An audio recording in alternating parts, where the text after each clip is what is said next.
Chapter 74, The Sperm Whale's Head, Contrasted View. Here now are two great whales laying their heads together. Let us join them and lay together our own.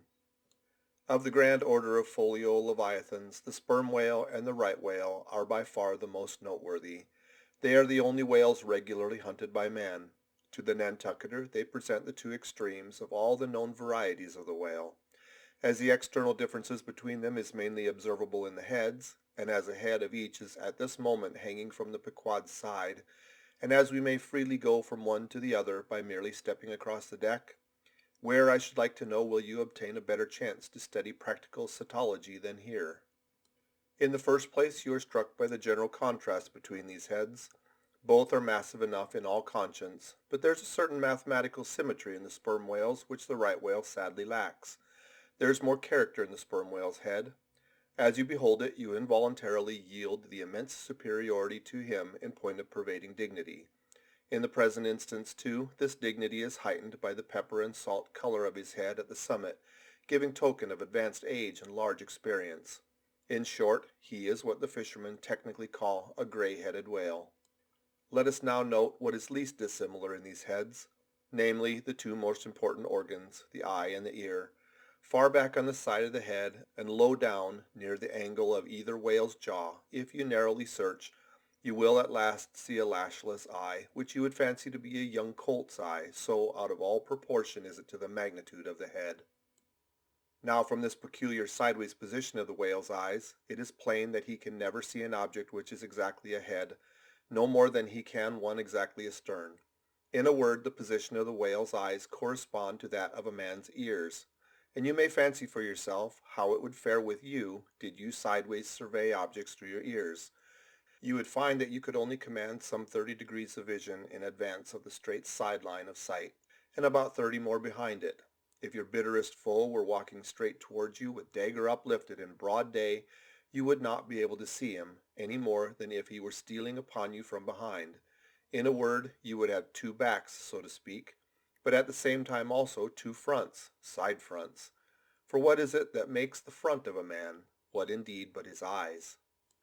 Moreover, while in most other animals that I can now think of, the eyes are so planted as imperceptibly to blend their visual power so as to produce one picture and not two to the brain, the peculiar position of the whale's eyes, effectually divided as they are by many cubic feet of solid head, which towers between them like a great mountain separating two lakes and valleys. This, of course, must wholly separate the impressions which each independent organ imparts. The whale, therefore, must see one distinct picture on this side, and another distinct picture on that side, while all between must be profound darkness and nothingness to him. Man may in effect be said to look out on the world from a sentry box with two joined slashes for his window. But with the whale, these two slashes are separately inserted, making two distinct windows, but sadly impairing the view.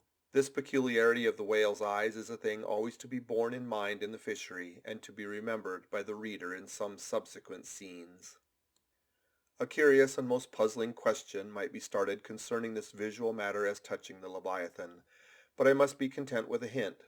So long as a man's eyes are open in the light, the act of seeing is involuntary. That is, he cannot then help mechanically seeing whatever objects are before him.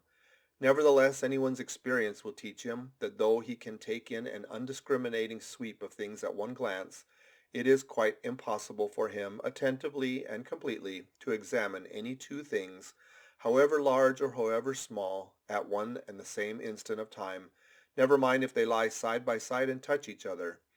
But if you now come to separate these two objects and surround each by a circle of profound darkness, then in order to see one of them in such a manner as to bring your mind to bear on it, the other will be utterly excluded from your contemporary consciousness.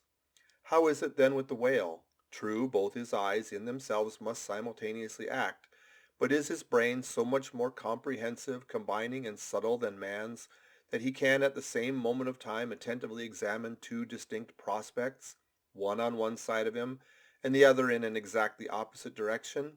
If he can, then it is as marvelous a thing in him as if a man were able simultaneously to go through the demonstrations of two distinct problems in Euclid. Nor, strictly investigated, is there any incongruity in this comparison. It may be but an idle whim, but it has always seemed to me that the extraordinary vacillations of movement displayed by some whales when beset by 3 or 4 boats, the timidity and liability to queer frights so common to such whales, I think that all this indirectly proceeds from the helpless perplexity of volition in which their divided and diametrically opposite powers of vision must involve them. But the ear of the whale is full as curious as the eye. If you are an entire stranger to their race, you might hunt over these 2 heads for hours and never discover that organ. The ear has no external leaf whatever, and into the hole itself you can hardly insert a quill, so wondrously minute is it. It is lodged a little behind the eye. With respect to the ears, this important difference is to be observed between the sperm whale and the right. While the ear of the former has an external opening, that of the latter is entirely and evenly covered over with a membrane, so as to be quite imperceptible from without. Is it not curious that so vast a thing as the whale should see the world through so small an eye, and hear the thunder through an ear which is smaller than a hare's? But if his eyes were broad as the lens of Herschel's great telescope, and his ears capacious as the porches of cathedrals, would that make him any longer of sight or sharper of hearing? Not at all. Why then do you try to enlarge your mind? Subtleize it. Let us now, with whatever levers and steam engines we have at hand, cant over the sperm whale's head that it may lie bottom up. Then, ascending by a ladder to the summit, have a peep down the mouth. And were it not that the body is now completely separated from it, with a lantern we might descend into the great Kentucky mammoth cave of his stomach. But let us hold on here by this tooth and look about where we are. What a really beautiful and chaste-looking mouth! From floor to ceiling, lined, or rather papered with a glistening white membrane, glossy as bridal satins. But come out now and look at this portentous lower jaw, which seems like the long narrow lid of an immense snuff-box, with the hinge at one end instead of one side. If you pry it up so as to get it overhead and expose those rows of teeth, it seems a terrible portcullis, and such, alas, it proves to many a poor wight in the fishery, upon whom these spikes fall with impaling force. But far more terrible is it to behold, when fathoms down in the sea you see some sulky whale floating there suspended, with his prodigious jaw some 15 feet long, hanging straight down at right angles with his body, for all the world like a ship's jib boom.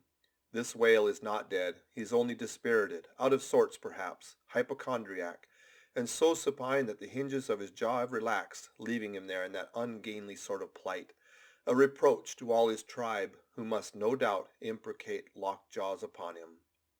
In most cases this lower jaw, being easily unhinged by a practised artist, is disengaged and hoisted on deck for the purpose of extracting the ivory teeth, and furnishing a supply of that hard white whalebone with which the fishermen fashion all sorts of curious articles, including canes, umbrella stalks, and handles to riding whips. With a long, weary hoist the jaw is dragged on board as if it were an anchor, and when the proper time comes, some few days after the other work, Queequeg, Daggoo, and Tashtigo, being all accomplished dentists, are set to drawing teeth. With a keen cutting spade Queequeg lances the gums. Then the jaw is lashed down to ring bolts, and a tackle being rigged from aloft, they drag out these teeth as Michigan oxen drag stumps of old oaks out of wild woodlands. There are generally 42 teeth in all, in old whales much worn down, but undecayed, nor filled after our artificial fashion. The jaw is afterwards sawn into slabs and piled away like joists for building houses. End of chapter 74.